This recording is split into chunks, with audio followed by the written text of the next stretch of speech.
how to do them in a way that does not reinforce stereotypes in climate issues. Thank you.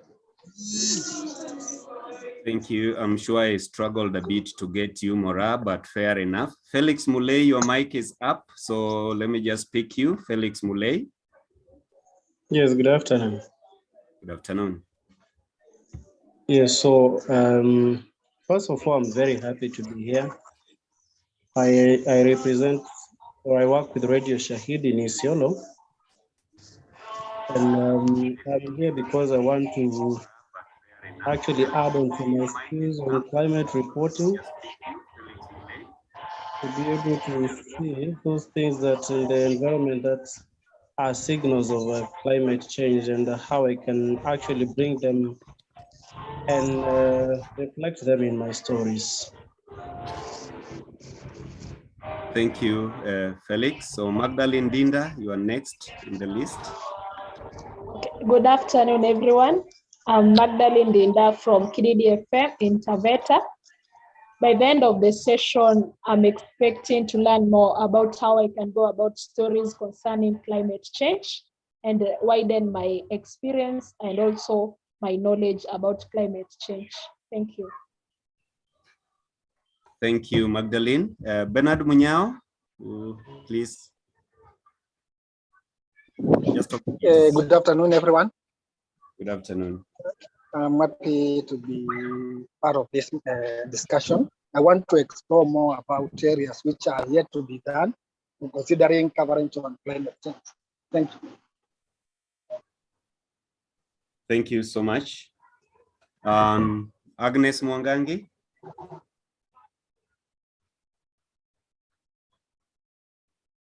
Agnes Mwangangi. Yes, I was trying to unmute. Thank you. Good afternoon, everyone. I'm Agnes Mwangangi. I work for Baba na Mama, aka Kenya Broadcasting Corporation. And I'm really excited to be joining this session on climate change and engendering it. And I really hope to learn as much as I can. Thank you. And nice meeting you all. Thank you, Agnes. Kamau, my friend Kamau Maichu here.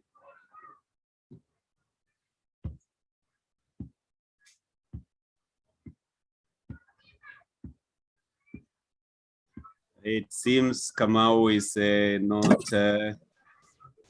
Yes, Thomas Bwire, proceed. Can I proceed? Yes, yes, Thomas. This is Thomas Bwire from Habar in Kibera. For me, I just want to understand, what is this animal called climate change, and how to tell stories for my community that will be able to have an impact. Thank you. Thank you, Thomas. Mildred Sabwami, because I've mentioned a lot of men, and for gender balance, we can balance. Mildred.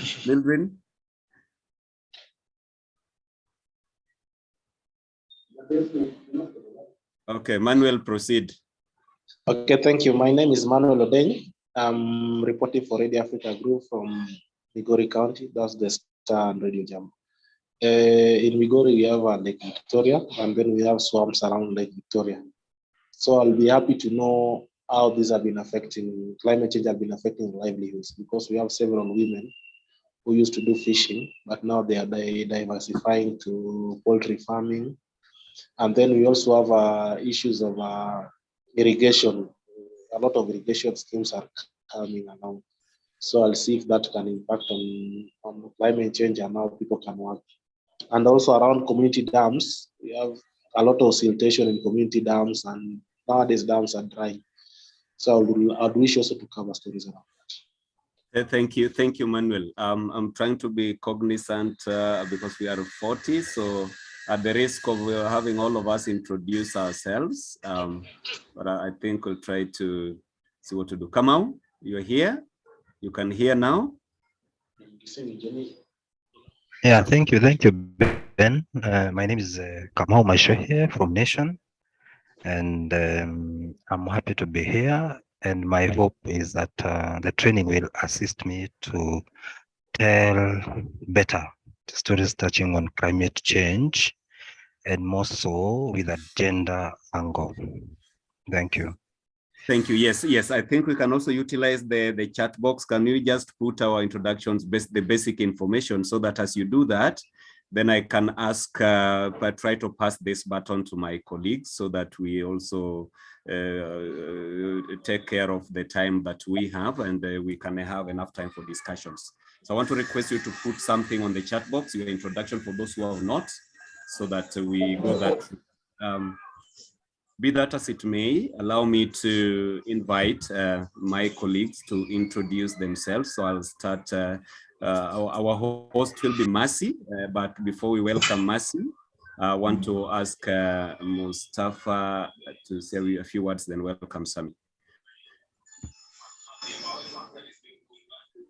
Thank you so much, Bernard. I think I should put the video on, just sitting at a place. Yeah.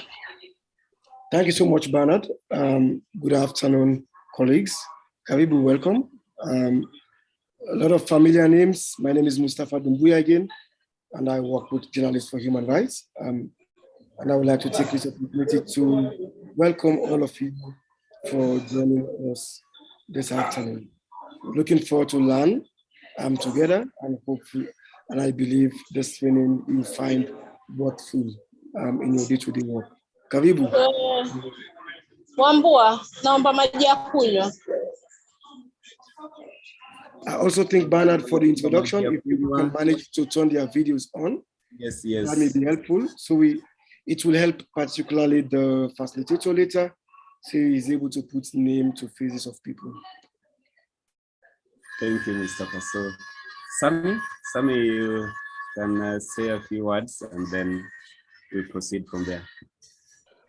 Thank you very much, Bernard. I don't know whether you guys can see me, but just to welcome everyone to this particular meeting.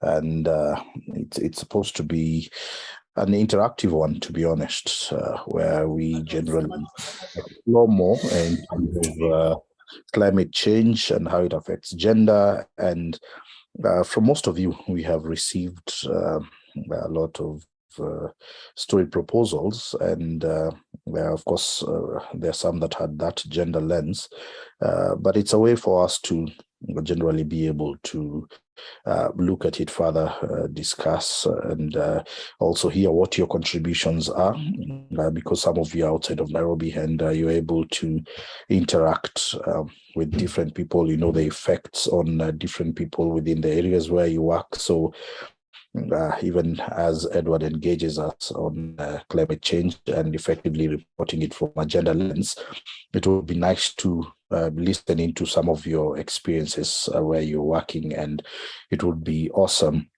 to just hear how we can be able to make your stories better. So thank you all for making time to join us. I'm looking forward to productive engagements in this particular webinar. Thank you. Back to you, Bernard. Thank you so much, Sami. I want to take this time to welcome Mercy. Mercy will give us the next steps, and then welcome the facilitator. Mercy, karibu sana. Thank you very much, Bernard. I hope you guys can hear me. I'll just turn on my video for a few minutes as I'm making the introductions. And I want to thank you everyone for showing interest in this training, because I need not say that climate change is the big thing right now. And looking at the kind of stories that you're expected to produce right now moving forward, you must be cognizant of the fact that we cannot ignore what is happening globally, because there's a lot that's happening, and it's important that we as journalists are knowledgeable on issues to do with climate change, especially from a gender perspective, so that when you're telling these stories, you're telling the stories from an informed point of view, and you're telling the stories that have facts, that have information that is verified, and stories that will inform our audiences on how to cope and how to live with the climate change. So the reason behind us organizing this training was because just the the recent call that we put out for stories, we had an aspect of climate change. And from the pitches that we received from most of you who are attending this training today, we realized that there's a gap from the pitches that you presented to us. And this gap was the fact that there seems to be not a very clear understanding of what all this issue of climate change is about. And that's why we put our heads together and we realized that it's important that we organize a training as just a start so that we can understand what is it that you need from us so that we can enable you to enrich your stories so that we can work with you to produce stories that have an impact, to produce stories that are more informative, and to produce stories that are gender-lensed from when you're telling stories on climate change. So today, I'd like to introduce to you someone probably you've met, or this is your first time to meet, and this person is going to take us through this training this afternoon. Then after he's done the training, we are going to open up a session for plenary, whereby you guys can ask your questions and seek more clarifications and guidance on how best you can tell your stories from a gender perspective. And our facilitator today is called Edward Benjamin Kagbo. I hope I've pronounced your last name correct. And Benjamin is a passionate journalist and a communication practitioner with more than 15 years experience working in Africa. He's built a career working as a radio producer and presenter and a multimedia content producer for various organizations, including BBC Media Action, where he currently leads the delivery of communication content in Ethiopia. He leads program design and creative storytelling across themes that range from governance and accountability, gender equality and inclusion, climate change and resilience, health and migration. His recent projects include a series of short films about the impact of climate change on health in Kenya, Nepal, and Bangladesh, aired on BBC News and disseminated on various online platforms. I happened to watch that documentary and it was really well told. So I'd challenge all of us to get a hold of it, but I think I can still share the link to that documentary on the chat box later on.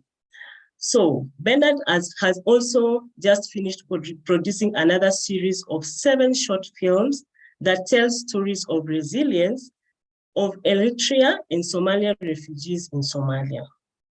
So I'd like to introduce Edward to us to take us through this session. Edward, the floor is yours. Thank you very much, Marcy. I hope you can all hear me. I'm very, very happy to be participating in this what I would like to call experience sharing session. I'm sure the organizers consider it a training, but at the end of this session, there's actually a lot that I'm looking forward to learning from you, drawing on your diverse experience, reporting on various issues, particularly climate change, environmental reporting, and resilience. So I have a PowerPoint presentation prepared. I'm not one of the best people when it comes to PowerPoint, but I've managed to put together something, and that is just going to it's going to be the basis for our conversation. I will run through the slides, and please stop me at any point if there's any question that you have or any comment on what we'll be talking about. And towards the end of the presentation, we would open the floor for conversation, and I'm sure that's where it's going to get very interesting. So if you allow me, Mustafa and Marcy, who's controlling? Marcy is the host, right? You Yes.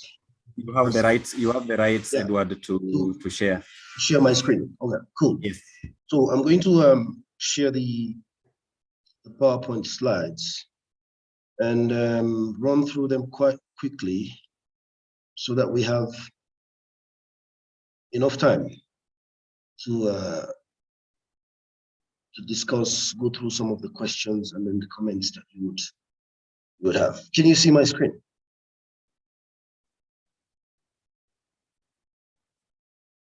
Yeah. So we will be talking about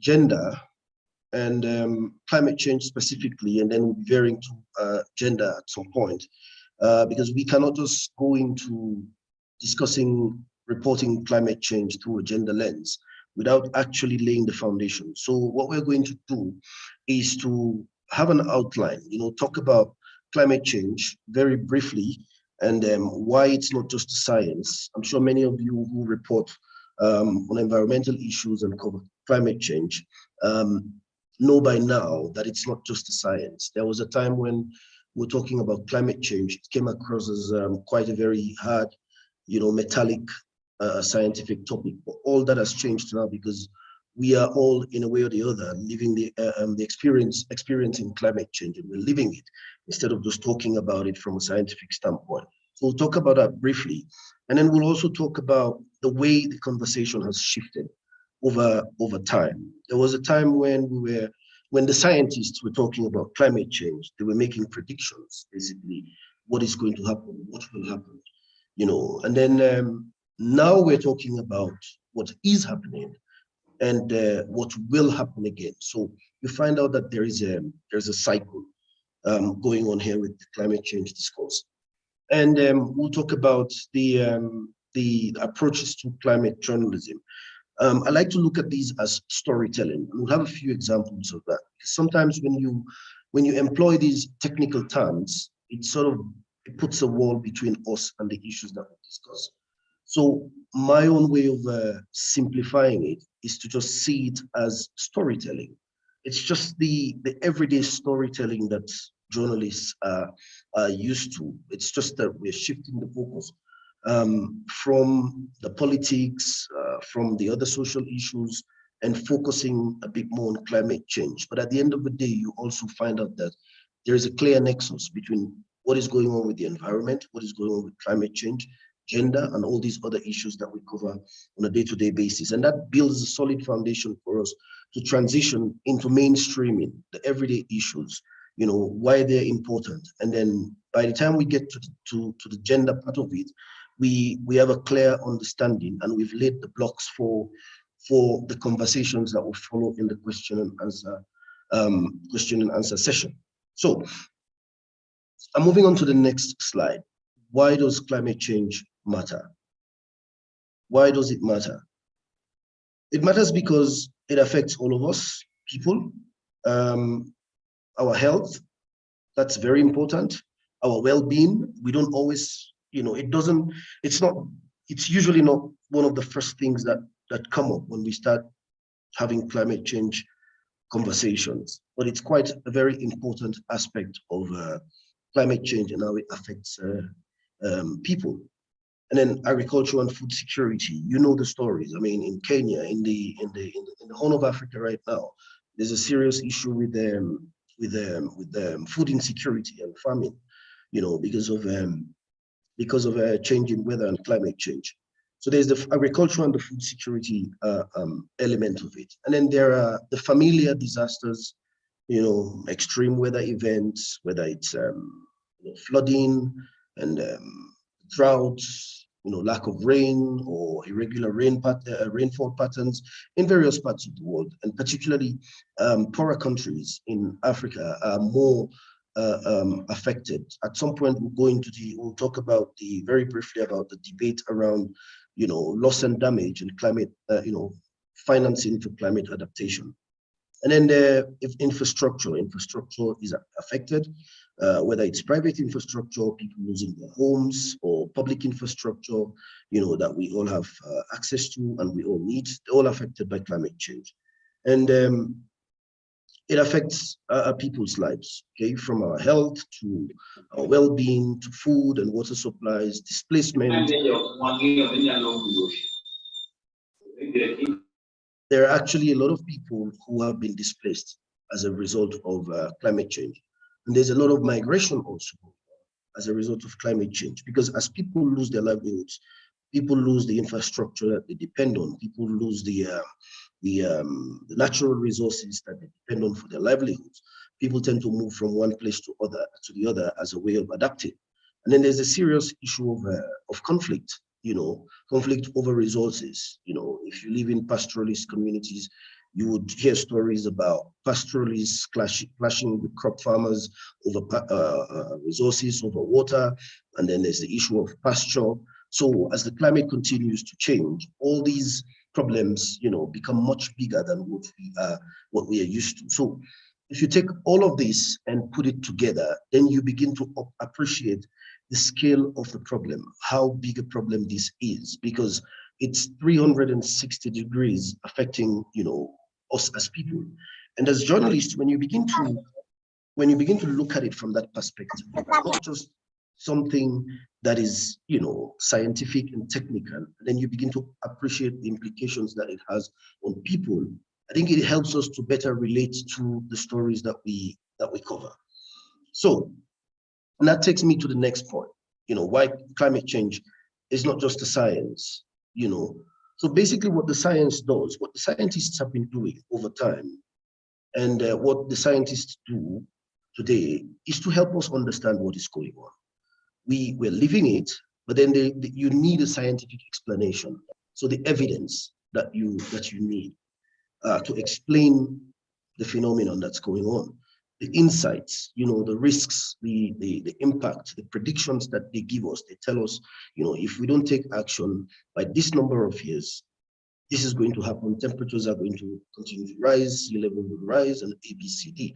So in that aspect, I mean, the science is very important because it helps us to understand what is going on.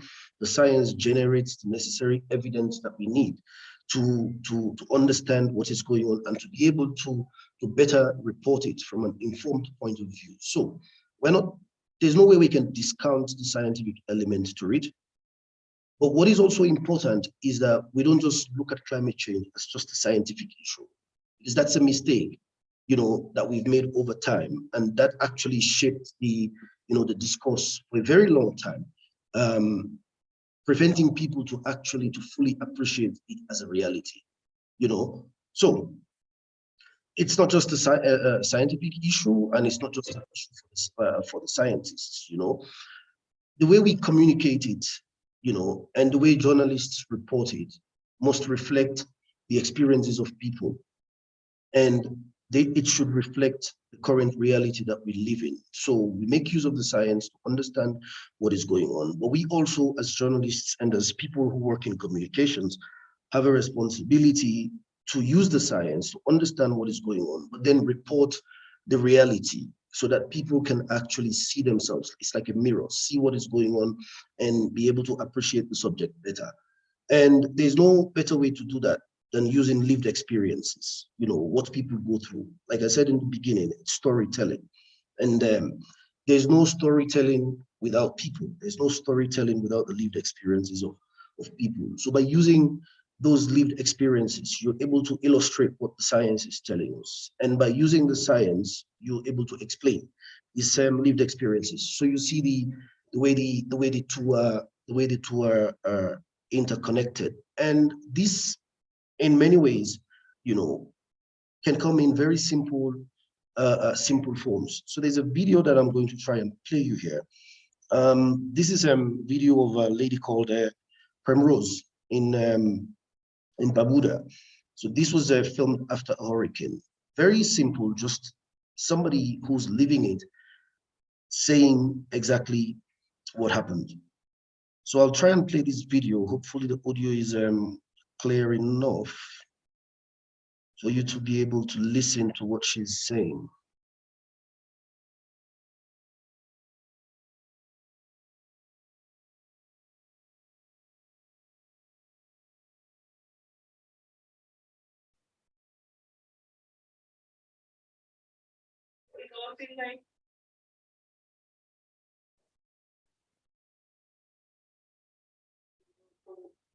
And please tell me if the audio is coming through, because I can hear it from my end, but there's a possibility that you may not be hearing it.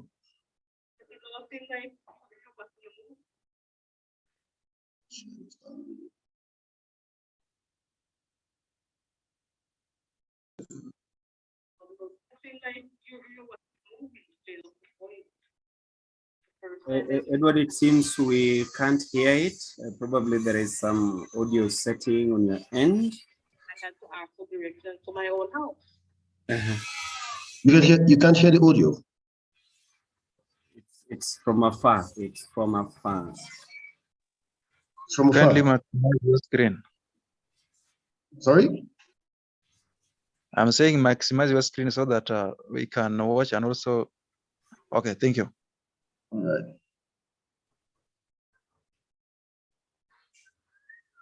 I'll start it again. It's a short video, so I'll start it again. It doesn't take too much time. It all seems like you're watching a movie.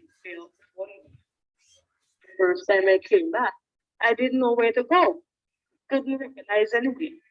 Didn't know where to go. I had to ask for direction to my own house.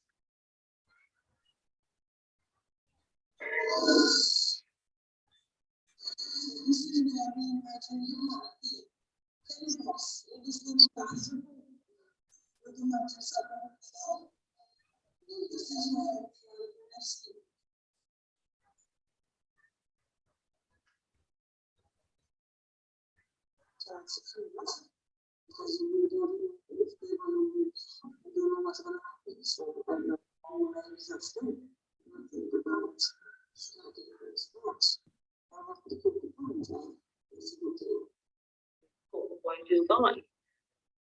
So I don't have a job to go back to. Edward, I think the audio might be problematic. I'm just wondering whether if you share the link, Bernard may try to play it again so that people get it quickly. Is that possible? Bernard, is that, yeah, if you can, Bernard, if you can stream it from here, that would be helpful. Sure. Sawa. Oh, okay. I wish you just told me this so I wouldn't be playing it. Let me just copy the link and drop it in the chat.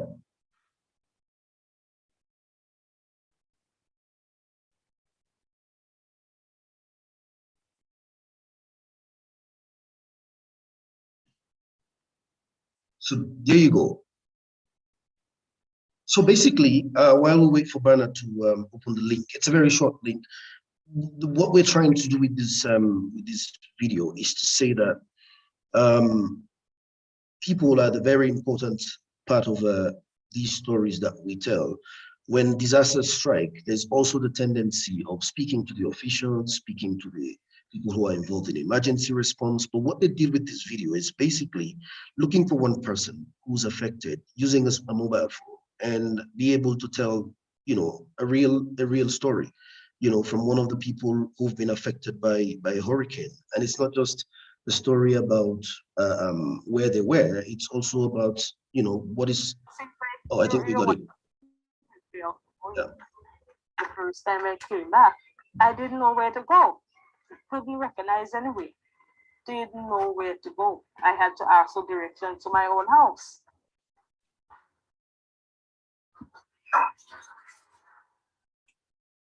So this is where we were. Is it audible? 10 of us in this little bathroom with the mattress at the window. This is where we ran for rescue.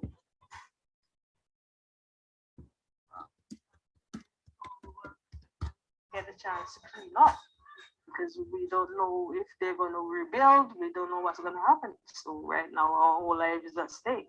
You think about starting from scratch. I work at the Cocoa Point, and there's a hotel, and Cocoa Point is gone. So I don't have a job to go back to.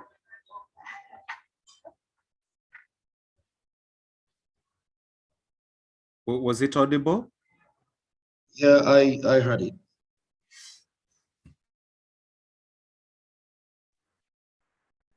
Hello,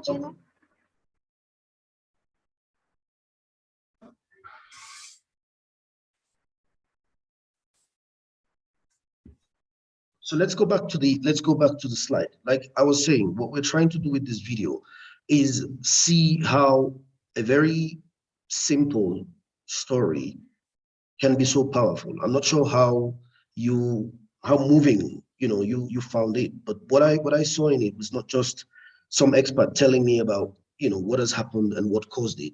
This is somebody who is actually impacted by it. And it's not just about losing your home, it's also losing your livelihood, because the lady towards the end of the video talks about the hotel where she used to work, and that hotel has also been destroyed, so she doesn't have a job to go back to. So when things like this happen immediately, there's so many options. So for me, the immediate thing that I would do is to try and get the real people who are living it, who are impacted by it, to be able to tell their own stories just by themselves, speaking to camera or speaking into a microphone and saying what has happened to them and how it has impacted them.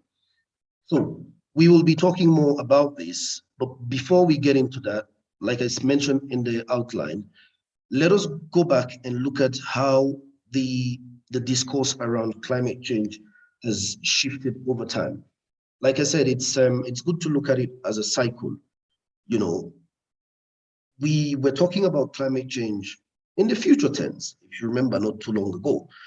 This is going to happen, that is going to happen, but now we're in a state where we talk about what is actually happening, and if we don't take action, what will happen. So you find out that climate change, and that's why we're having such a conversation.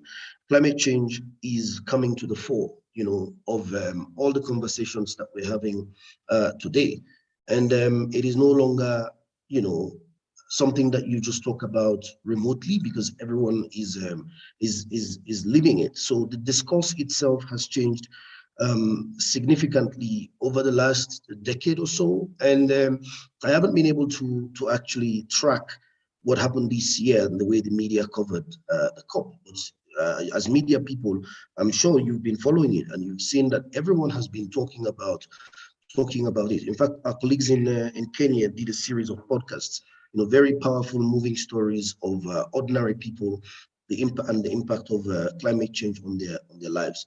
So in the last COP, what we saw was that media coverage increased a lot, and that's not just in the US, but in many parts of the world. And it was actually said to be an all-time high. So I'm sure by the time the stats come out for this year, it will definitely be a lot more than what we had last year. And it's not just the coverage that is changing, it's also the language. The language is changing. People are talking about it, in more serious terms. In fact, some media organizations use the climate crisis. The Guardian, for example, refer to it as a climate crisis. And that is a decision that the various news organizations would take on the language that they use to cover climate change. Some people talk about climate catastrophe. It has implications, obviously, on your own editorial values and impartiality.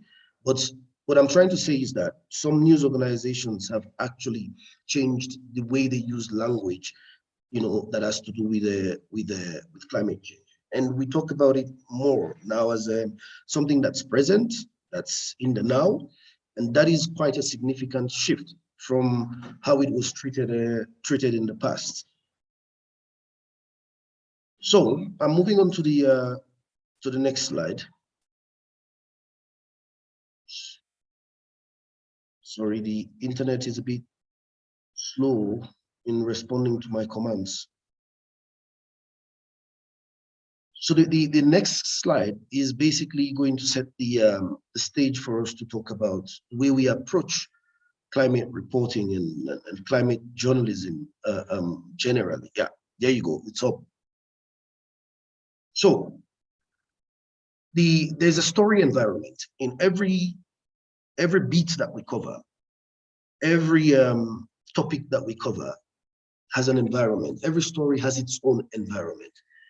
And with climate change as well, it is important to understand the climate story environment. So I have this quadrant on the screen, which is divided into 4. And if you look at it, you would see that on one end, to the left of the quadrant, there are fresh issues.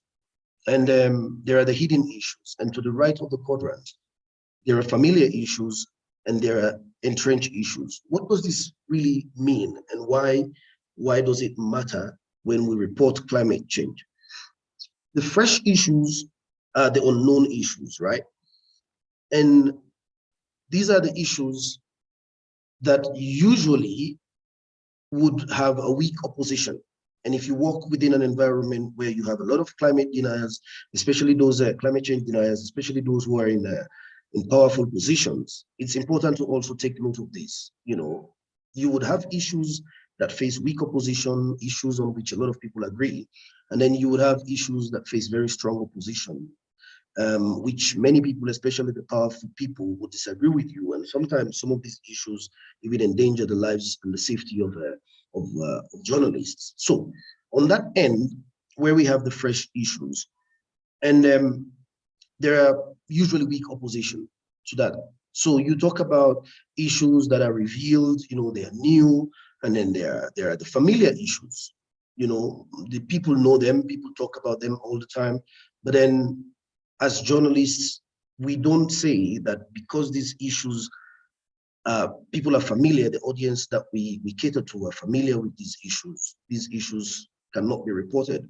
And that is where it becomes very important to spotlight these well-known or familiar issues. And then the bottom end of the quadrant is where you have the hidden issues as well as the entrenched issues. And the hidden issues usually require investigation. So a journalist might suspect that, you know, people either deliberately hiding something, or there are issues that nobody has been paying attention to because it has implications for human rights and gender and so on. And then that is where you want to investigate. And once you start talking about investigation, you should also be prepared to understand that these issues are going to face a strong opposition. And then there are those entrenched issues, you know, which would also face a strong opposition. So for the weak opposition spectrum of the quadrant, the issues that they're either familiar and they don't come with any serious repercussions, and people have had them over and over and again. The important part there is, how do you now approach these issues from a fresh perspective?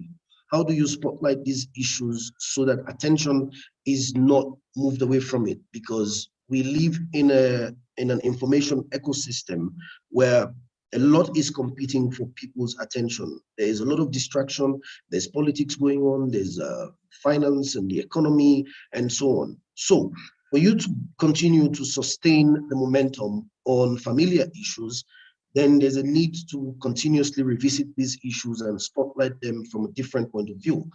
And fresh issues, you would always reveal them. Some of them would fall in the weak opposition spectrum, where you will not have challenges in revealing them. But then when you reveal these stories, the next question is then what? You know, so what? So as journalists, we also have a responsibility to take it a step further and find out what can be done. If it's a problem that you've identified, if it's a problem that you've revealed, what can be done to solve those problems, or how are communities coping? How are they adapting? And then at the bottom end is the part where it becomes a bit tricky, because maybe you're dealing with powerful political figures. You have to contend with corporate as well as political power. So where money is involved, it becomes really difficult. And then that is where the safety of journalists, the courage of journalists becomes very, very important. So the quadrants that we have on the screen basically helps us to understand the story environment when it comes to climate reporting. Like I said in the beginning, every topic that we cover has its own unique environment, and how we understand, how we appreciate the unique environment helps us to better approach the subject. So moving on to the next slide, which is a continuation. And like I said, we were just building the foundation for that. So storytelling, lived experiences of people and communities, and very soon we'll talk about women particularly and gender. I like to look at this as just the same way we approach the everyday stories that we cover. Our job basically is to tell stories. The stories could be on climate change. Stories could be on the economy. Stories could be on politics. But the issues become more moving.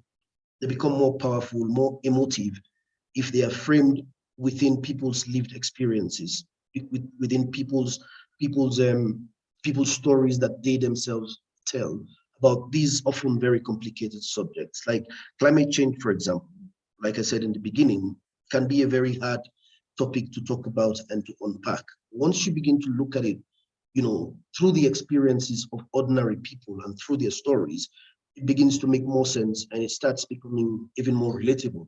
So issues may differ, our goals may vary, the audiences that you cater to, you're probably working in television, you're working in a radio station, you're working in a radio station in an urban area, you're working in a radio station in a rural area, remote communities, all of that may differ. But what we all have in common is the fact that we are all storytellers. And I was telling somebody about, an old journalist friend, those days when you still had your occupation, your passport. And his occupation is a storyteller because he sees himself more as a storyteller and trying to avoid the, complicated term of being a journalist way back at the time. So no matter what you report on, no matter your beat, no matter the type of media that you work for, an important part is to, first of all, appreciate, your role as a storyteller in community. The difference between you and the person who just tells stories in the square is that the purpose is different. The impact might be different, but at the end of the day, it's people's stories that we all tell. So whether we are revealing a fresh issue, like we saw in the quadrant, whether we are investigating a hidden issue, we use stories. And we don't need to emphasize the power of storytelling. The stories of ordinary people, as we can see on the screen, is ordinary people and communities can have a profound effects. If you work in fundraising, you find out that a lot of people who do fundraising now, especially from a comms point of view, would prefer to use stories of ordinary people to be able to raise funds. And the reason being is that it's that emotional chord that you're trying to strike. You're trying to provoke emotions. You're trying to get people to relate. And in our case, we are also trying to inspire people to take action. You don't always do accountability stuff. You try and bring out solutions. There's a lot of focus these days on solution journalism, which has its own issues, and that can be a different conversation. But you cannot take away the fact that solutions journalism also helps to inspire other people and communities to take action. And stories can move people. Policymakers. There's certain stories that they watch or they listen to. They cannot run away from their own emotions, even if they try to discount some of the facts. But if the story touches the right chords, you cannot run away from your own emotions. So that is why the lived experiences part becomes, very, very instrumental in telling stories about climate change and gender and other subjects that people tend to disregard, or subjects that people are not so familiar with. So the ordinary stories can have a profound and extraordinary impact on the people who consume the communication product that you make. So let us talk about a few examples that I found. And these are examples of just ordinary people in the middle of stories. And one of them is a video. Maybe you would like to help us with this again, Bernard, since you have the trick to make people hear what we're saying. I don't seem to be able to get that, but I'll send a link to these stories that we can actually watch and see what we can get from it. If you give me a second, I'll try and post the link in the chat box.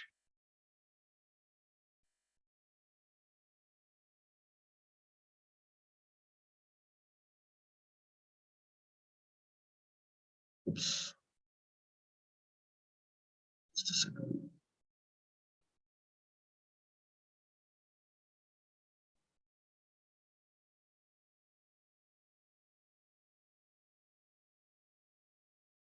Just stopped sharing my screen for a second. It's a bit messy. Cool. So I got one of the links. I'm posting it here. If you can help us to, if you can help us to open the link. Do you have it? Yes, I have it. I'm opening it. All right, great. Thank you.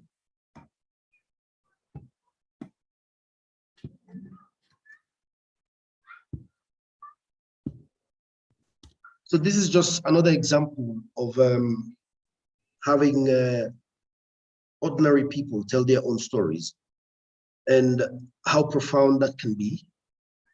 You'll be able to tell by just watching the story and try and relate to it and the emotional chords that it strikes and how people who make decisions in high places, policymakers, are also able to relate when they watch stories that are like this. This is a story done by WaterAid.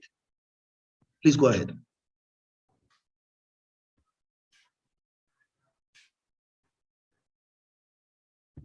If you scroll, you would see the play button.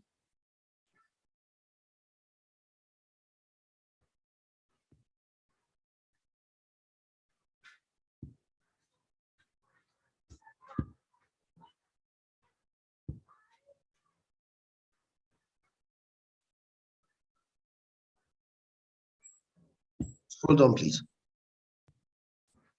Oops.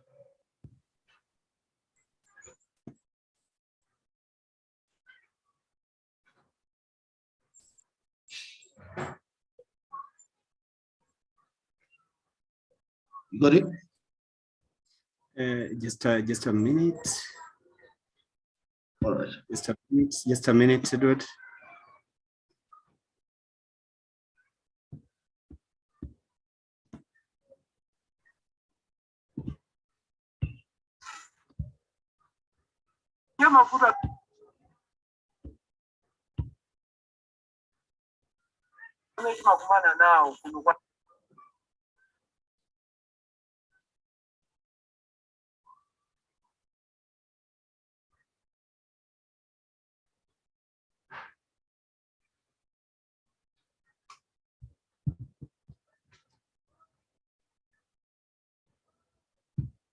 Should be the one, Edward.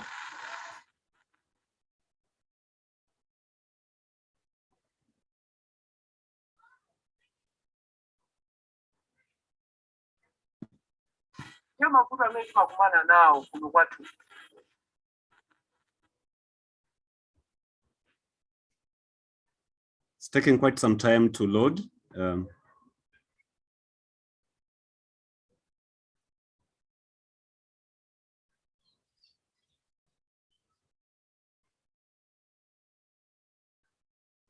No, it's probably the connection.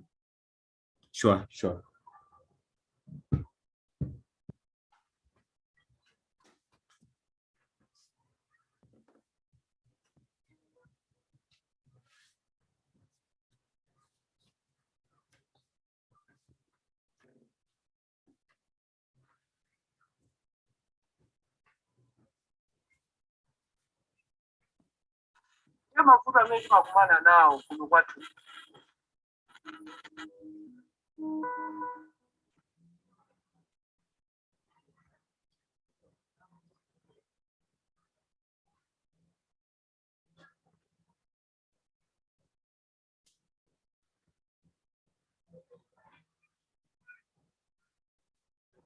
Maybe, Edward, you can just be interjecting it between as it tries to open. Okay, thing is, I'm not sure whether what I see is what you're also getting on that side. It's probably just my own connection. But if it's not playing, maybe we can just keep going until you get it ready, and then you can. Sure. You can draw attention to it. Is that okay? Yes, please. All right. Okay. So this the story that we're having difficulties playing is actually a story done by WaterAid in Malawi, and it's about the impact of extreme weather on people. So the lady you see here on the screen. Let me try putting my screen up again while Spanner tries to.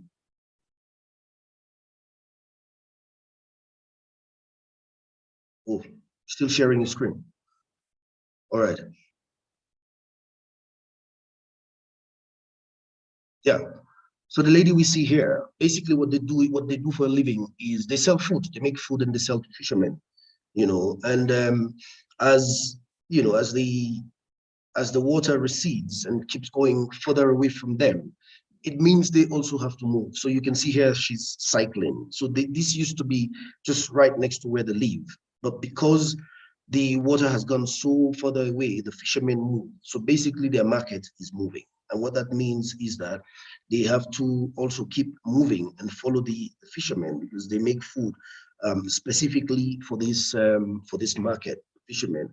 So what she's trying to do here basically is to tell us the impact that you know, extreme weather is having on them, their livelihoods, and the fact that she has to cycle, you know, for miles to go and sell and then come back. One of the powerful things that she says in this video is that, you know, this used to be very close to where we live. They were just there. Fishermen were just there. But now we have to come all the way to look for the fishermen, so we're able to sell to them. You know, I actually find that quite moving. And these are not special stories. These are stories that are all around us.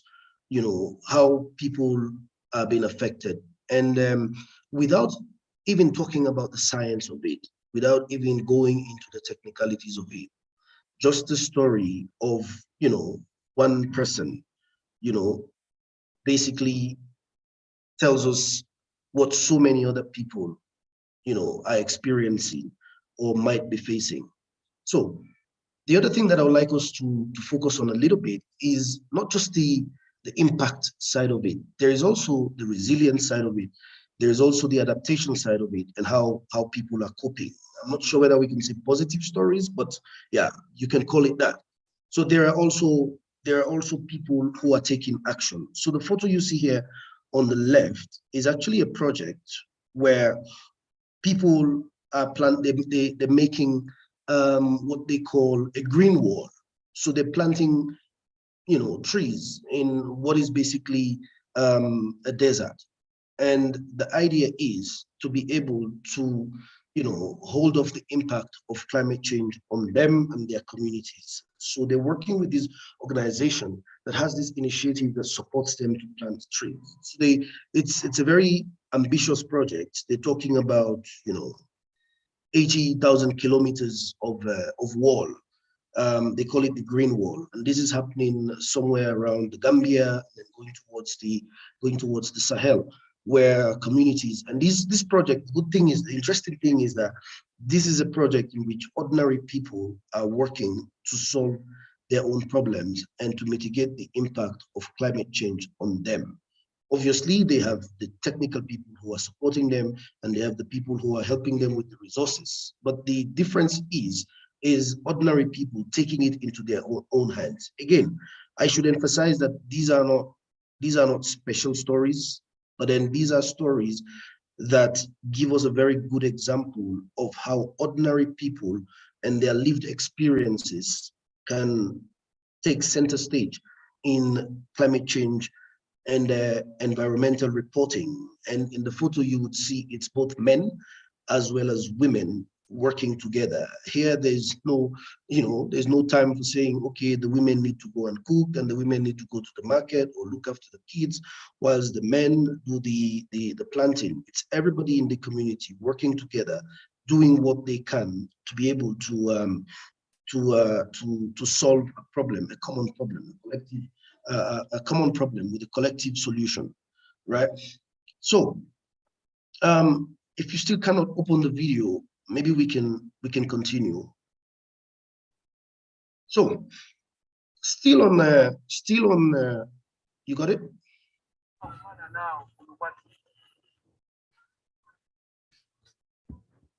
Oh, it's playing now.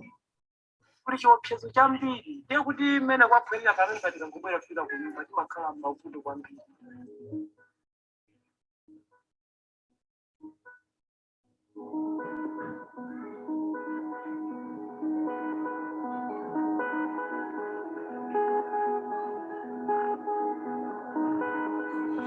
Kana khala kuti mwina mwake kombero ndi wachilungamo mwina pano kana tipezera tite kutunda kokuchi kumavuto lilipo ndira kukombero.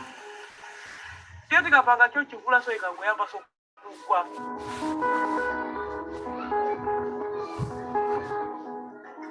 Takachata ndinye kumene inayo ndi njala je sindinalima. Ndimapanga zopulumutsa moyo wanga ndachana. Nangookera pang'ono ndikupeza matopa awiri. Machaka chino ndaisisa kuti moyo wanga ndilima. Mwina anawo ngati ngakhale ndi mwana mwina azakuda kukusa.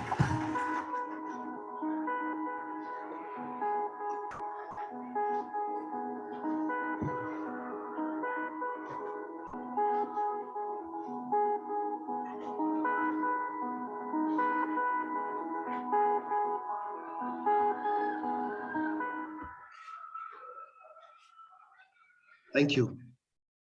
Thank you. I guess I summarized the video before we got it playing, but that's basically what we're trying to say here, that the power of ordinary people being able to tell their own stories. This is a story from WaterAid, and I think I made mention of I made reference to how even NGOs, people who work in the development sector, as well as corporate organizations, are changing the way they tell stories. Before now, for a story like this, you would have an expert stand there, explain, what has been going on, using all the jargons and using all the science that they know. That is also changing. Of course, the experts will remain very important in this conversation. They remain very relevant. But if you really want to the audience, to relate, if you really want to strike the right chords, the emotions, and be able to move people, you have to adapt the way you tell the stories. And one way of doing this is bringing the ordinary people to the very center of the stories that we tell. So I'm going to share my screen again. If you stop sharing, I'll be able to share, and we can continue. And please, if there are any questions, any hands up, Mercy, maybe you can draw my attention to that, and then we can take a pause and go through them instead of piling them up for the end of the conversation. I'm not able to pay attention to the chat. I've seen one hand that's been up all this time. Perhaps he can speak. Isaac, do you have a question for Edward? Waihenya?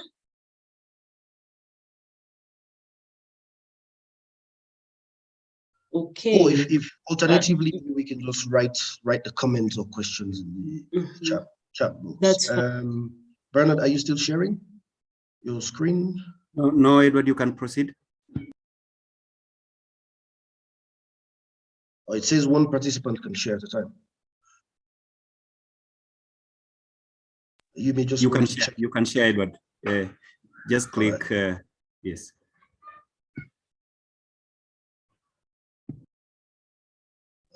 Just a second.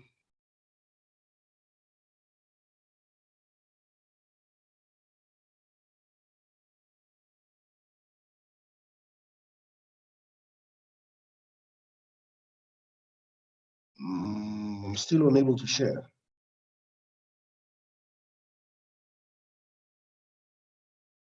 What is it showing you, Edward? Only one participant can share at a time. I've changed that to enable multiple participants. Yes, share. You should be able to share actually, because I'm not sharing. No one is sharing for now. Okay, all right. I think I got it now.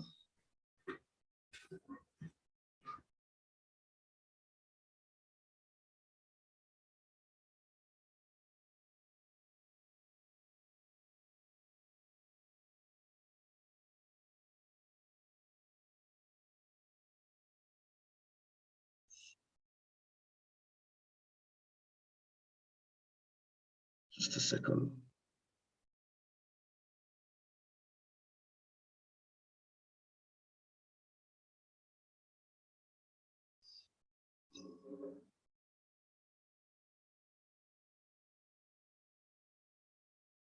Okay, sorry about that. Yeah.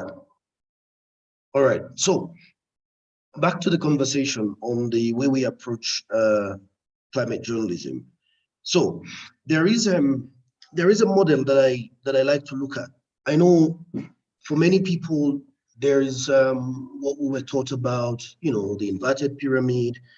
You start small, you know, with a tip on top. You start expanding towards the middle and towards the end of the story, and then you flip it around. That doesn't work in many situations, especially if you want to do in-depth storytelling. You know, turning the pyramid around and calling it an inverted pyramid doesn't do the job for you. So I like to look at it with a different lens, and that lens is what I like to call the diamond shape approach. You know, if you look at the screen, you would see that what we have, the image we have, is a reflection of the shape of a diamond, you know, pointed on top, pointed at the bottom, and then pointed on both ends, on the left and on the right. So let me try and explain that so that it makes sense to us. So we've been talking about lived experiences and talking about putting people at the center of the story. So you use a person or a group of people or a community. That is your main character. And what that basically helps you to do is to humanize the story, to make it a story about people instead of a story about just climate change as a subject. Because we will not be talking about climate change without people. So it is important that at the very beginning, that onset, you're able to humanize the story. You're able to open it with people. It could be one character, like the lady we saw in the family we saw in the video, you know, who used to sell just next to their place where the fishermen come and buy the food. Now the water has, you know, the water keeps receding, so they have to go all the way and find the market because the market keeps moving as the water is receding. It's become too far from where they live. So that is your character. That is just an example of a character. Or it could be the example of the men and the women in the Gambia and the Sahel who are on a mission to build a green wall, plant 80,000 kilometers of tree. You know, that is your character. So you open that way in a very humanizing way where people watching the story, if it's a video or TV, or people listening to the story on radio or reading it in a newspaper, they automatically feel the human being in the story from the very beginning. And they feel the character, they feel the person. You're able to establish that connection from the very beginning. And then what happens next in the diamond-shaped approach? If you're interested in sports, football, or the World Cup is on, and there are some coaches who would like to use that approach in the way they play in their formation. You know, starting from the back pointed and then open up in the middle, and then you create another, you know, sharp point in front. So it's basically the same thing, right? So you see the next stage would be towards the middle where the diamond shape opens up a bit more is where you situate the person or the people you're covering, story you're telling, the character in that story. You situate the person in a wider context, you know, and what are the voices that matter at that point? And that is where the issues of climate change begin to come in. That is where the issues of gender begin to come in, because you have already opened up your story with the person, with something real, something that the audience can connect to. So the next thing that you need to do now is how do you sustain that and how do you situate them within a wider context, okay? And then the next step would be, you have a lot, you see in the shape, in the diamond shape, you have a lot of space in the middle, a lot more space in the middle than you have in the beginning and the end. And that is where you have time to deal with all these big issues you know, the impact of climate change, a bit of the science, a bit of, you know, a bit of context, and you have all that space in that midpoint to accommodate a lot. And then you return to the person and refocus on them. So again, you're going back to the person, you're going back to where you started. So you open up with the person and the community, you situate them within a wider context where the diamond shape, you know, becomes wider. And then as it starts narrowing, you refocus, you go back to the person, you return to your character. And are they solving a problem? Are they adapting? What are the issues? You know, so you start narrowing down, knowing fully well that you're going towards the end of the story. And then the last thing is you want to find a good landing. The way you open the story, I'm sure we all know this, is very important, okay? But also the way you close the story is equally important because you want people to remember. So you find a good landing. So where do you land the story? So when you begin to tell the story, it is not just about where the story starts and how the story develops. You have to think about it as a complete story from start to finish with all your facts together, with everything that you have in hand. How do you begin the story? With a person, humanizing the story, and being able to establish that human connection between the character in the story and the person in the audience. And then how do you situate that character within a very wide context where you address all the other issues and be able to bring in a few other voices that matter, trusted voices, trusted sources. And then you return to the person and think about where does the story land? What do you want to do with the story? How is it going to end? Is it a happy ending story? Is it a sad ending? Is it an inspiring story? Does it strike an emotive chord as you return to your character? So you think about all of these and you try and fit them within this thing that looks like a diamond. This way for me, especially if you're doing features, especially if you're doing long form, if you're doing packages for your radio programs, if you're doing short films for your TV programs or for your social media or digital output, this I wouldn't say is the best, but it works for me because it helps you address each element of the story in a way that you don't lose anything and in a way that it captures the attention and the imagination of the audience from the very beginning and all the way to the end without losing your character. So I should make that point. It's important that you don't lose your character. You know, these are very big issues. These are very complicated issues. It is easy to start with one person, the woman who has to cycle miles away to sell to fishermen. And then you get to a point and you lose the main character and the story starts getting too big.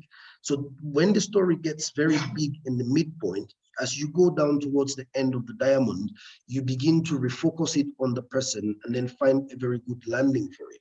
So the diamond shape is a very effective way of putting people, telling stories with people's lived experiences and putting them at the very center of the story, right? So let's quickly talk about the things that probably don't work anymore when it comes to climate change reporting. Before now, it was all, you know, gloom and doom. Of course, the situation is not any better. The situation is still very bad. In fact, it's getting worse. But as far as the media is concerned, you should also take into consideration the fact that members of the audience, the people that you serve, also get tired of hearing bad stories. There's enough crazy stuff going on in politics and in governance that people become tired. They want something that inspires them. They want something that entertains them. They want something that makes them think, you know. So the impact, we can still continue to report the impact. It is important to highlight the impact and to draw attention, obviously, to the plight of people, like the story that the video that we just watched. But then the approach is what really matters, you know, because dramatic stories, they're very easy to pitch in the newsroom. The editor would, okay, that's a great story because it's dramatic. You know, people losing their livestock, people going hungry because of famine and drought. You know, so we tend to focus a lot on these sorts of stories, you know, and also focusing a lot on the science. that many people in the audience would probably not understand.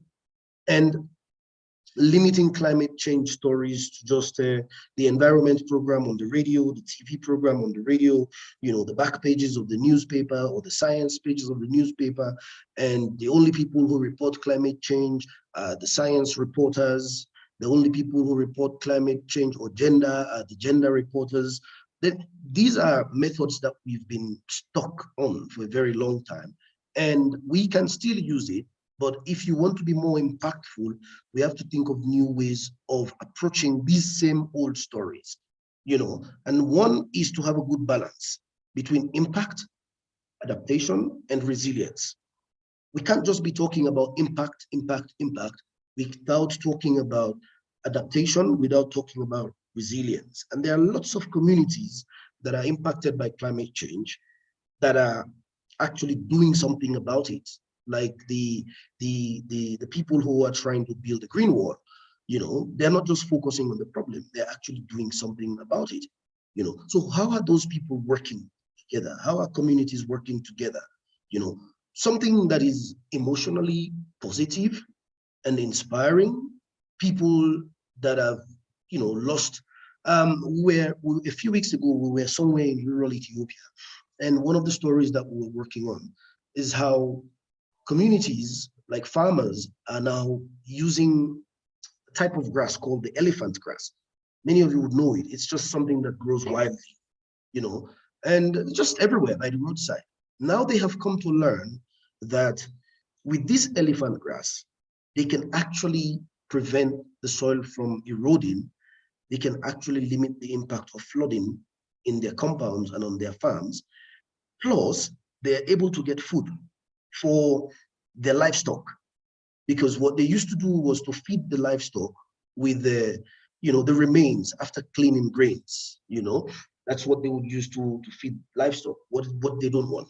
But now that they have adopted these new techniques, they're able to plant this elephant grass, which before now was very useless to them, and they're using it to protect the soil, reduce the impact of flooding, and also be able to get feed for their livestock, which is quite inspiring, because we all know that this grass has always been there in the wild. Nobody cares about it, but now this grass is actually useful for them, for their safety, for their crops, as well as for their livestock.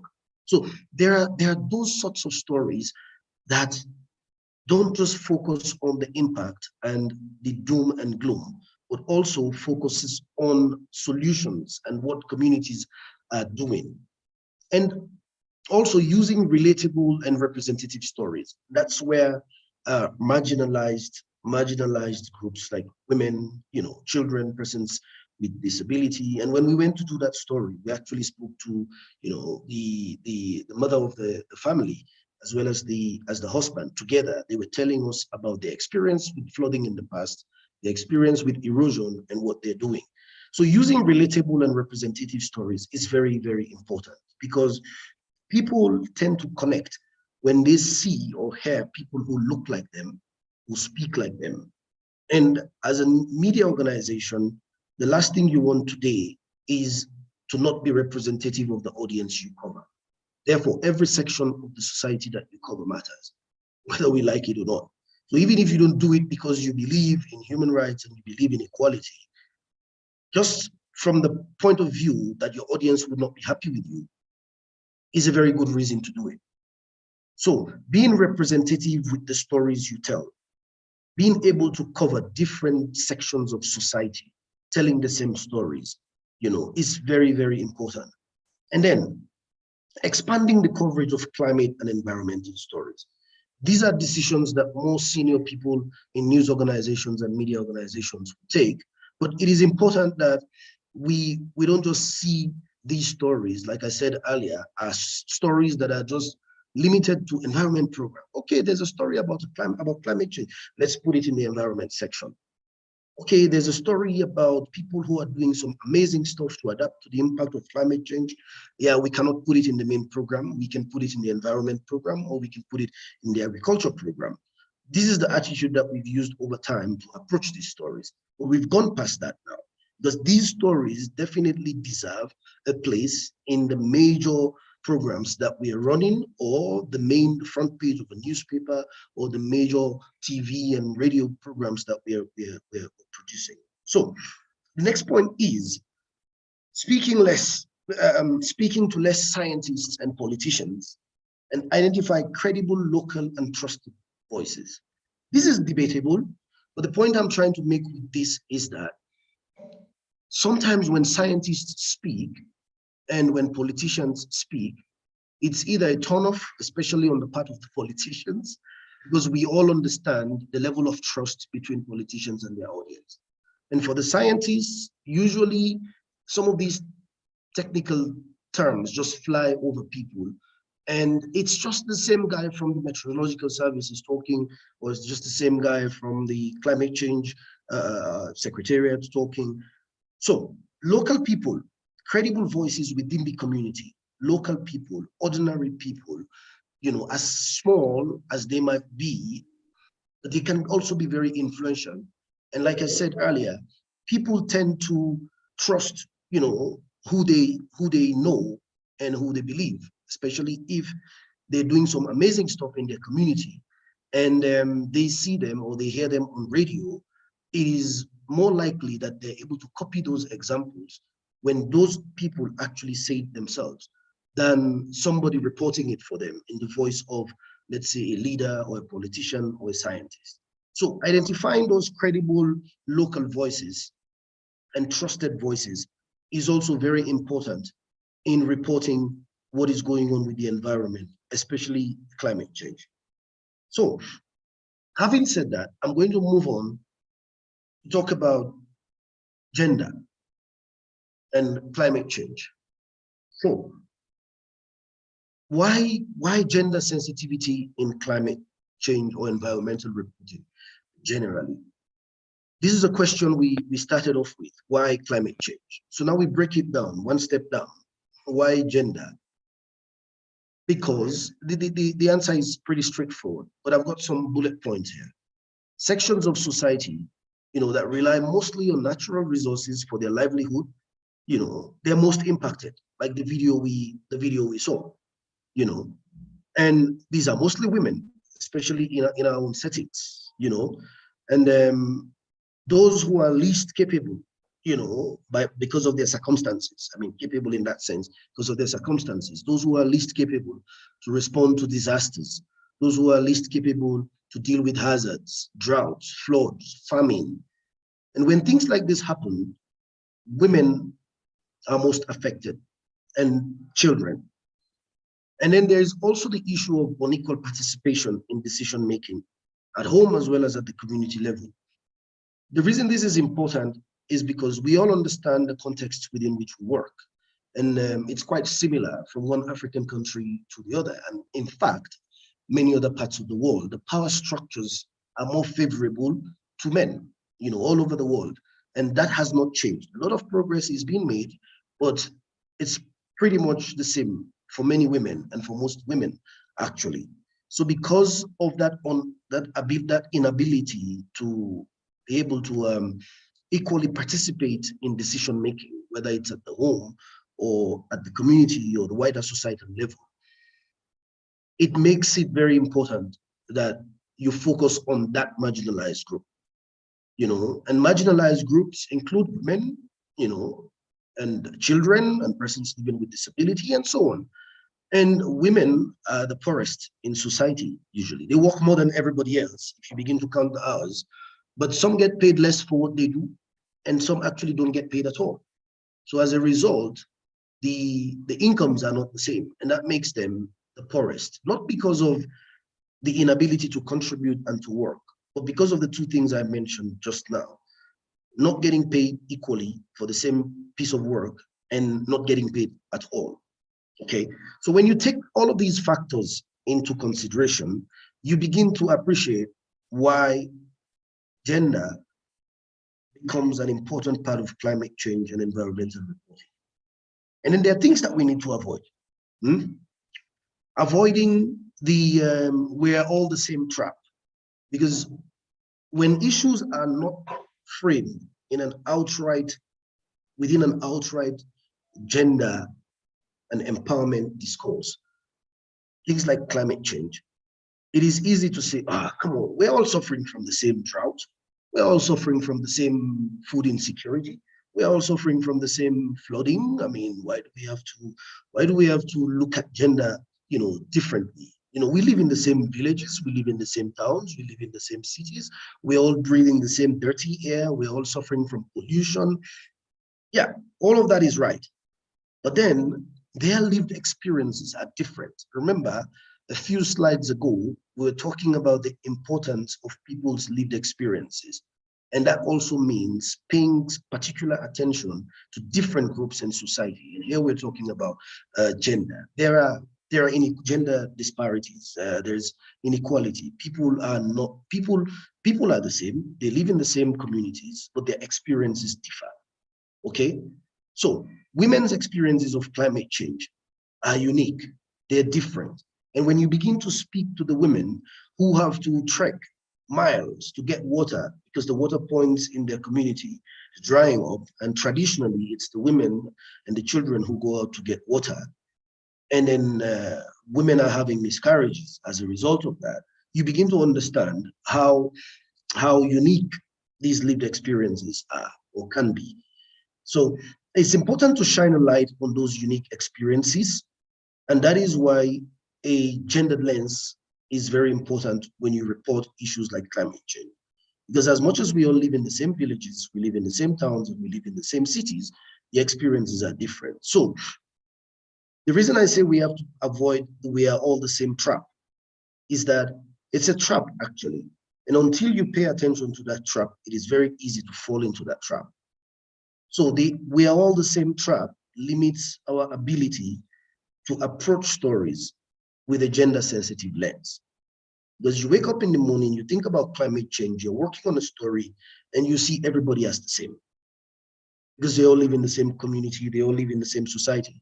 Therefore, they all have the same experiences. And when you talk about ensuring climate justice, you talk about financing. If you want financing to be inclusive, and specific to the needs of women, it all comes back to the way these issues are framed and the way they're covered. And by the way, one of the dominant conversations these days, especially during the COP, is loss and damage and climate financing. African countries, well, not African countries, but poorer countries, saying that we are least responsible for what is going on, and the rich countries need to pay, and because we are suffering more. So all of that conversation is going on, and then financing becomes an important part of that conversation. But even when you talk about financing, you have to talk about financing for communities with women, looking at women and looking at children differently from the way you would look at the community as a whole. Of course, they are part of that community, but like I said, the impact on people is different, and the impact of women is different. Of course, it'll be different from one woman to the other, but there are certain issues that they all face, which makes them, I don't want to use the word vulnerable, but basically pushing the journalist or the reporter to be able to look at these sections of society and look at their needs and consider them as different, okay? And also, it's not just about the problem, it's also about the solution. Women are, part of the solution. Stories and examples of resilience and adaptation.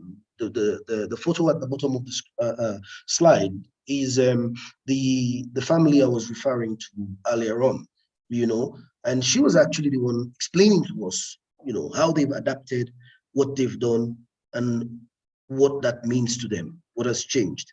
So when stories like this come from ordinary women in very remote parts of a certain community, they become actually quite powerful. And there's also the possibility that other people in other communities listening to that same media can learn from it. And that takes us to the next point, which is, learning from each other's experiences and then replicating the good practices, replicating the I don't like to say best practice, replicating the good practices and replicating the solutions or how other people have adapted. So when you put all of these together, it gives you a better understanding of why gender sensitive reporting is important when we talk about climate change and reporting on the environment. So I'll move to the next slide quickly, which is a continuation from where we stopped. Mainstreaming, the everyday. Okay, so you see what we've tried to do over the course of this presentation is pretty much the same diamond shape that I was talking about. Open up at the top, broaden it, talk about climate change generally and why people are important and people should be at the center, and then narrow it down to gender specifically, and now to tie it up, we are going to narrow it down to the everyday, and that's mainstreaming. Mainstreaming, of course, it's one of those overused development terminologies that basically, in the very ordinary sense of the word, means, you know, making all these fringe, quote unquote, fringe issues part of our everyday consciousness. And when it becomes part of our everyday consciousness, it reflects on the work that we do. I was saying earlier on that environmental issues, climate change issues, should not be, you know, relegated to just specific programs. Of course, you can use specific programs if you want to give a lot of time and a lot of attention, but they should not be limited to those specific corners. Environment program for environmental issues, women's program for women's issues. So when we talk about climate, when we talk about mainstreaming the everyday, it basically means taking those fringe subjects, issues that are very important, but we've treated them as fringe subjects over time. How do we bring them forward and make them part of our everyday consciousness, part of the way we think on a daily basis? And that is very important for climate change and gender particularly, because when we when we put climate change stories, you know, family on the news agenda and on the programming agenda, the attention that it gets from people who make decisions becomes different, which is why I'll give you a good example. During the COP conference every year, around that time, there is a proliferation of climate change content everywhere in the news, because it's that time of the year when everyone is talking about climate change. But moving away from that, a lot of those issues go back to the back burner, where they don't get as much attention as they're supposed to get, you know. So bringing people and communities with particular attention to marginalized groups, women, you know, their everyday lived experiences, it helps us to make climate change stories relatable. It actually makes our job easier, because instead of picking a very scientific issue and dying to break it down so that it makes sense to the ordinary person, it is better to look at those same issues from the perspective of the people who are living it, from the perspective of the people who are experiencing it. You know, every issue today has a direct or indirect relationship with climate change, you know, whether it's human rights, climate justice, gender, particularly women. All of these things that we report on, we cover them in our communities. It just takes you a few steps back to look at the big picture, to see how, you know, you can establish the nexus between these issues and climate change. Sometimes the nexus is not quite obvious. Last year we were talking about climate change and health, you know, in one of the series we were making. And after research, you begin to see how climate change is impacting people's health. And one of the stories is very interesting, actually, in Nepal, where communities that never experienced malaria or vector-borne diseases in the past are now experiencing them because they're in the highlands, very high communities, no mosquitoes, no vector-borne diseases.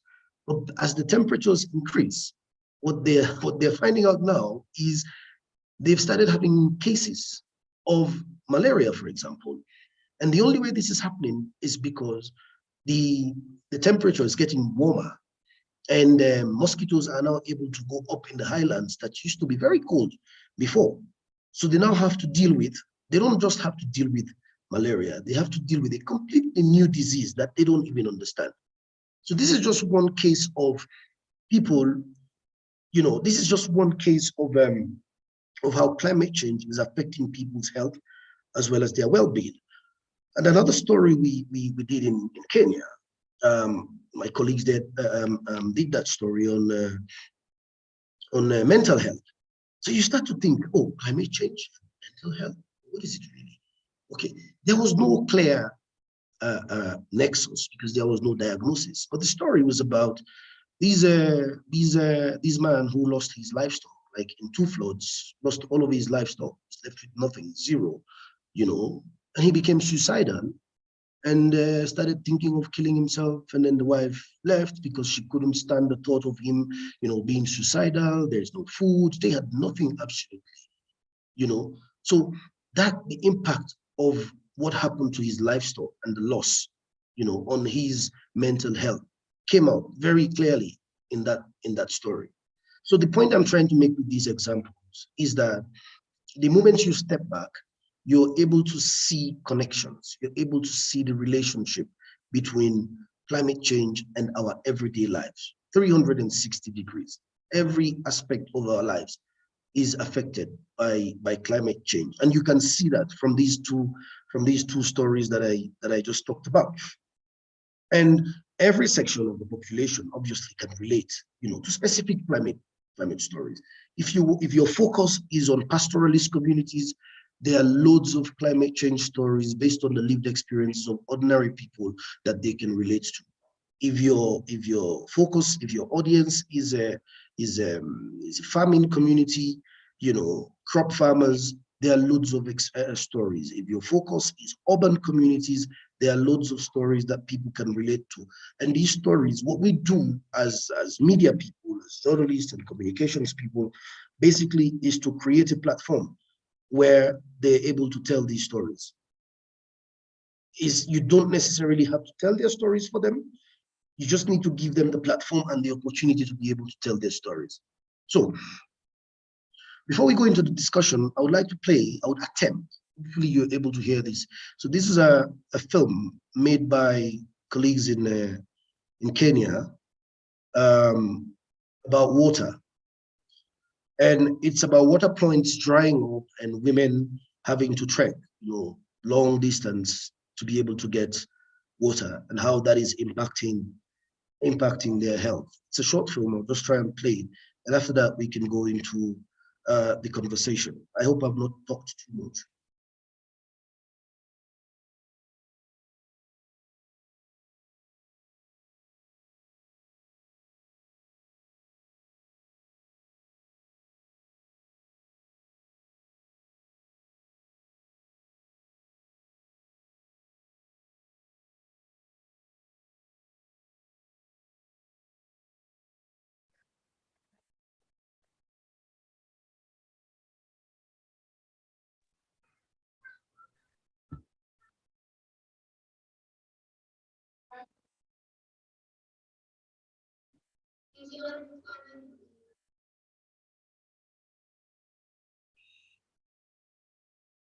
I'm sorry.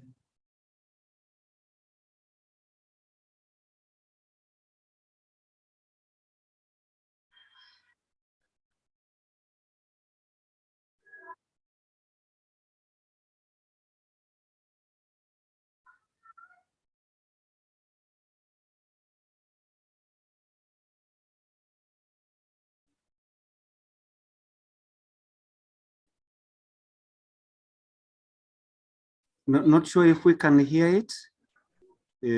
Edward, there is no audio. You can't hear it? There's no audio? Yes. Oh, okay.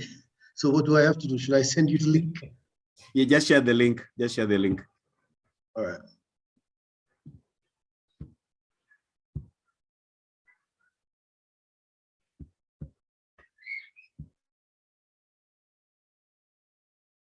Just trying to send you the link.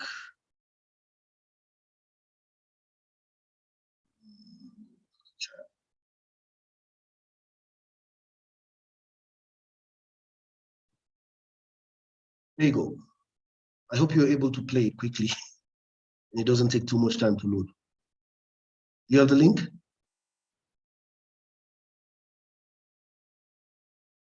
Do you have the link? Edward, I haven't seen the link yet on the group. Edward, I'm playing. Oh, okay. Can you share your screen?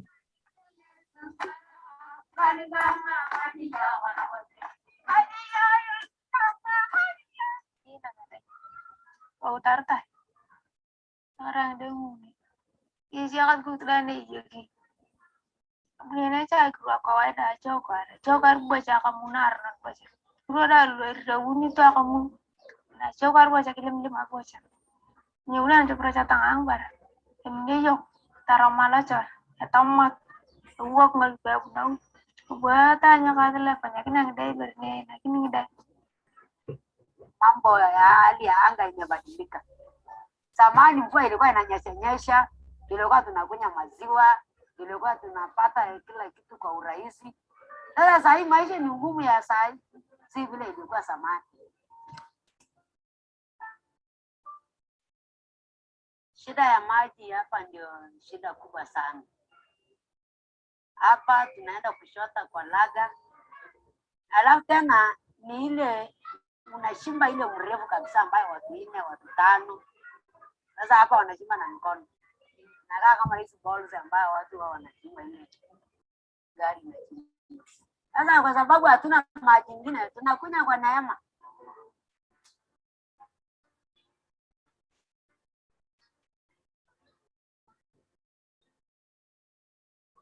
Kalau dia ada cerita pun kita tidak kuat. Weekend gue juga lo terlalu lagi. Masa ini ngari. Gue terus baca tirik. Gue punya kita gue gitu. Gue gini kita tirik. Bicara naik gue kerja dari kabupaten.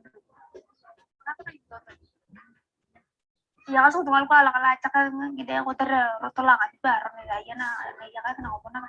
Mereka kenal baru aku ikan mereka karena udah. Wamama wengi wanapoteza mimba kwa sababu ya ujauzito yao. Kubeba maji kwa ubali, kujenga nyumba ya usi, kujenga fence, kujenga nini. Ni wamama ndio wanafanya. Anak arbang makanya tapanya cicil apukin. Au kia ngagipya alacor. Ane abu dikajumbor lugu. Nama tengah gitu apa barang atur dia bakal gitu. Aku baca santi gua kalau terbesar.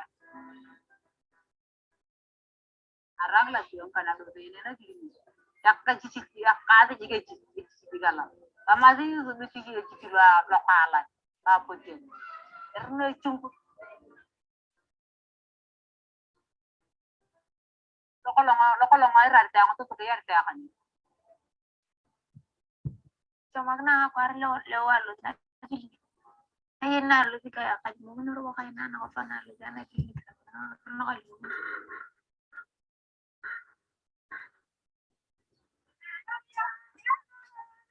Udah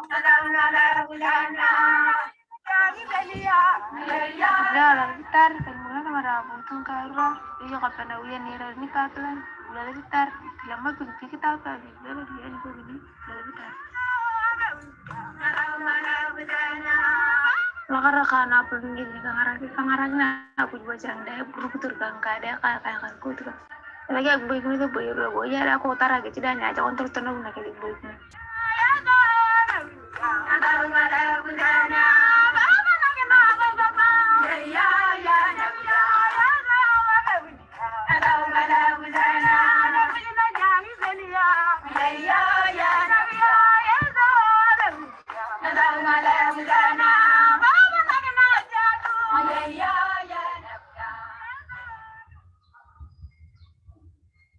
Thank you very much, Bernard.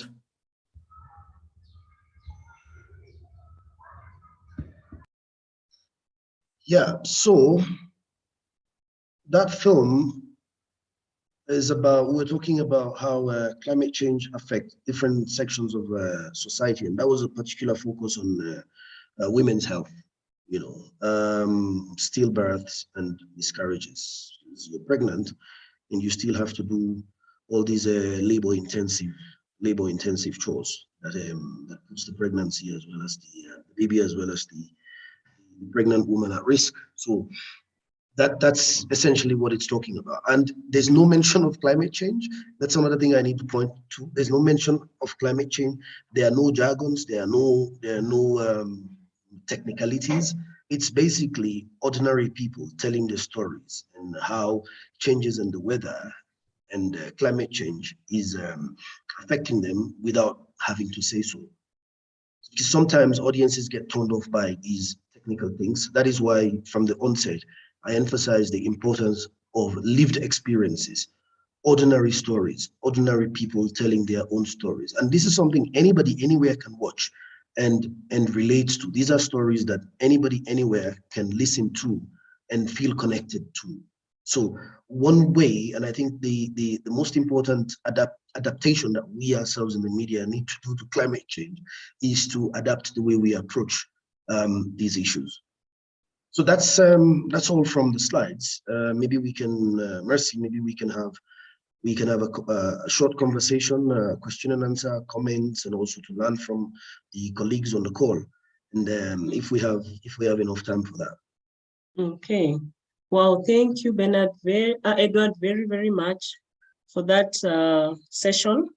It was just a session to lay the foundation, but you really laid a very strong foundation for the participants in here to do stories from a human face and not just to do stories that are very technical that put people off. And what I've actually learned is that when you do stories from a human face, you bring out very salient issues in a very impactful way, but in a very simple way. So without saying much, I see we are almost running out of time. I'd want to open the floor for questions. So kindly just raise your hand or feel free to unmute and ask your question or make a contribution. The floor is now all yours.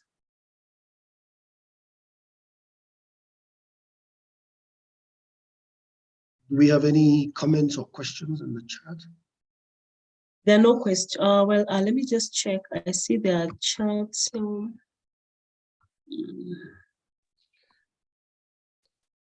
Interest. Okay. Yeah. What I think Yes, could Mustafa. be, just to broaden the scope of the questions could be about the presentation, but it also could be you seeking a clarity on a subject you're already working on a story you're already working on, on an approach that you wish to use, and probably maybe you want to hear other people's point of view, and particularly Edward as well.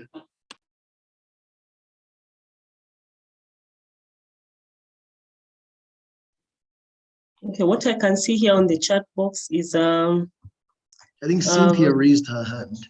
Oh, is there someone who's raised their hand? Yeah. Okay, please just go ahead and shoot the There's question. a notification from Cynthia. Yeah, good afternoon. I hope you can hear me. Yes, we can hear you, Cynthia. Yeah, thank you so much, Edward, for your presentation. Indeed, I have learned something new today, especially about the use of language when working on stories on climate change. Mine is just a concern that even when we are doing these stories and we are engendering these stories, there's also the need to include women experts, women who are experts in the field of climate change. But I don't know about the other journalists, but the challenge I've always had with this, when I'm looking for women experts, is time and, some concerns that sometimes as a journalist and you're running out of time, you cannot, you can't even wait. So I don't know if maybe JHR has a database of women experts that we can always look for or turn to whenever we are doing this story, so that it just doesn't look like it's only the women who are suffering. We can also gain knowledge and insight on matters climate change from the women. Thank you. Thank you very much. That's actually a very important point. Many journalists raise the same concern when you talk about 50-50 and balance, especially these very technical subjects, for a very long time. It's actually the product of the way society has been structured for a long time, where a lot of these experts are men. It's changing now, but very slowly. But the point on a database, I think, is very important. I know a group back home that's working on a database of women experts, because the people in the media face the same question all the time. Oh, why didn't you include a woman? Oh, we couldn't find. Why didn't you include a woman expert? We couldn't find. There actually are, and there are many. So sometimes time is a problem. Like you said, you're constrained for time. So if your news organization or the Association of Media Practitioners or even JHR can think about, supporting the building of a database that puts all the women experts in the various regions where they live and where they work and their contacts. That would be a very useful resource, not just for the journalists, but it also helps to change the narrative. And I agree with you entirely on that. Edward, there's a question for you, but I think you already answered it while you're doing your presentation. And Mildred is asking, can I write a story on climate change on gender lens? I think from a gender lens, using only ordinary people without other experts? Yes, absolutely, yeah. So you saw the film that we watched, the last film, right? There's no expert on climate change. The only expert you would say in that film, maybe the health worker, who is also a local person living in the community, living with them. So there's no suit and tie kind of person sitting in an office, giving an interview. So it's absolutely possible that you can tell a story, without talking to an expert. Like the example I gave you of the woman in the village where they've started using elephant grass to tackle flooding and erosion and also provide feed for their animals. No expert in the film, no expert in the audio. So these are just ordinary people telling their stories. So if we look at these more from a storytelling perspective, of course, you can always go back and do your own research. So in some of the films, you would see that there is a board with statistics and a bit of context and scientific information. You can always bring that in, in your programs. You can always talk to your experts separately. But it is also important that ordinary people, especially women, have a platform where they can just tell their stories without anybody interfering or anybody trying to validate their story. Because sometimes the issue with experts is we bring them to validate somebody's experience, and that can be quite problematic. Okay. So are there any other questions? I see nothing on the chat box, and I see no hands raised. So I want to assume that we are all fine, we are all contented.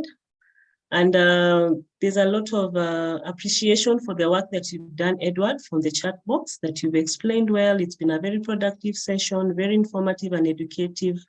So it goes to show that this was a worthwhile session for everyone. Good work, Edward.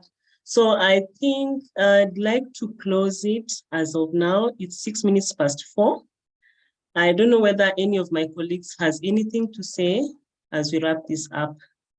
But from my end, I think I'm happy, I'm contented, and we are going to keep this going. This is just but one of the sessions that you're going to have, but you're going to keep this conversation going, because I think each and every day as things change, you're also going to learn new things. So from my end, that is it, unless Bernard, you have something to say. Thank you. I think on the Q&A tab, there was a question, and this is from Lina Mwamachi. How do you go about a story where you're required to speak to a county representative as a source, and them alone can share the information you have, or let's say data from county level, but not willing to share the information? Yeah, so remember when you go back to the quadrants, trying to understand the story ecosystem, there are times when you have to investigate. There are times when you have to dig up information on your own. That's where it starts getting sticky between you and the politicians or the authorities. They may not be willing to talk. So it is important that we are also aware of that. And that's why I shared that quadrant, that some issues are out there, they're familiar, but then there are also issues that you need to investigate. There are issues that you need to reveal. And that is when it becomes problematic. The most important thing is your safety and your security. And if you're able to to investigate and get the information that you need and get the story out, fine. But don't become the news.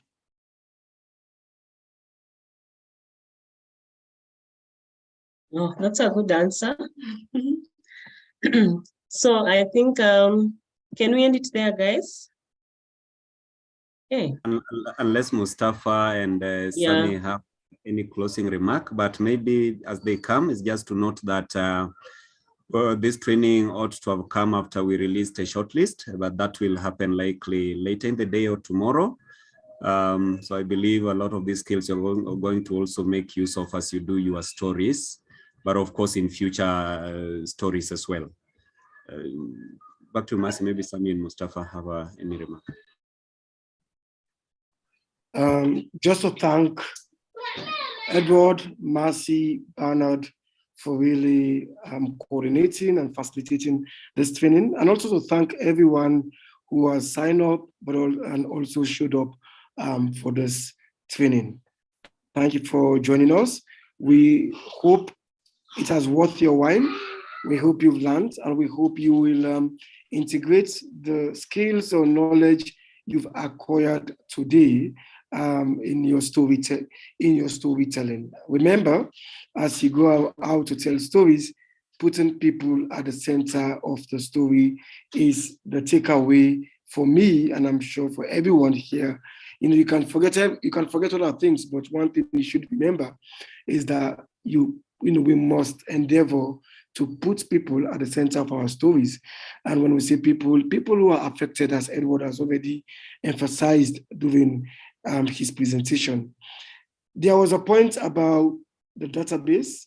That is something that we are also creating. It's a project, something we're working on. And I hope by sometimes early next year we'll be able to share this with everyone, including you. It's still in progress. And I know someone talked about experts. That was already well responded to by Ed, so we won't go back to that. Thank you. It's the first of a series of similar trainings that we're hoping to have next year, because as you're all aware that climate change, we're living it now on a day-to-day basis. We can't shy away, but prioritize it, because the truth is it's a matter of life and death. It's sad to say, but it's true. We must all be taking action, by doing something. We are journalists. We hold a very powerful position to making sure that we mainstream and prioritize climate issues, particularly as it affects marginalized groups in our communities. Thanks, everyone. Thanks, Ed. Thanks, Bernard and all colleagues who have made this happen. Thank you very much for the opportunity to share experience with colleagues. Thank you, Edward. Thank you, colleagues in the media. Have a lovely day. We catch up in other platforms.